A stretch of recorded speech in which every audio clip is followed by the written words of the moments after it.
السلام عليكم. اللي قدام حضرتك ده شاب اسمه اسلام.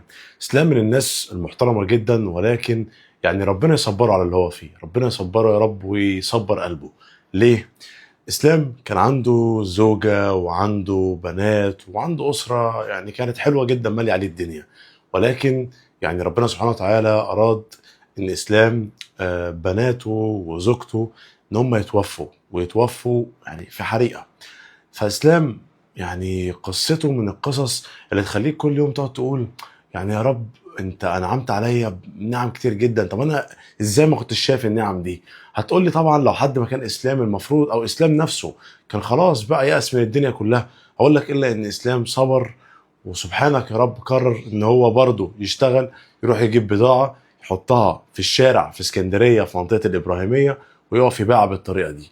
ولكن في ناس بدأت تلاحظ ان للأسف الشغل عند اسلام اخر فتره مش احسن حاجه، الا ان هو بيقعد القعده اللي انت شايفها دي، قاعد صابر، قاعد زاهد كده في الدنيا، وما عندوش حتى ربع كده تزمت على حاجه.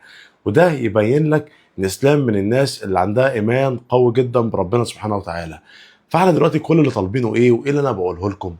انت دلوقتي ممكن تنزل اليومين دول بالتحديد، لو انت رايح مصيف، لو انت رايح تجيب هديه لحد بمناسبه نجاحه في الثانويه ايا كان، او عندك مولود يعني لحد في العيله. اسلام بيبيع كل الحاجات دي وعنده هدوم وبضاعه كويسه وفارشها. نفس الحاجه دي لو انت رحت جبتها من محل هتدفع فيها رقم يعني رقم محترم. الا ان اسلام اسعاره كويسه واسعار بضاعته يعني حنينه.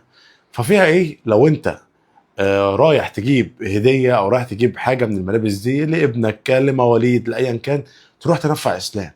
اسلام صدقني يعني محتاج ده، محتاج الدعم ده ان الناس تقف جنبه، محتاج على الاقل يبقى عنده مكان بدل الوقفه في الشارع، لان خد بالك هي الوقفه دي يعني مش بيقف مرتاح فيها، لان وارد وهو واقف في اي وقت يجي الحي يشيل الكلام ده كله، طبعا ما يلاقيش مكان يعرض فيه البضاعه بتاعته.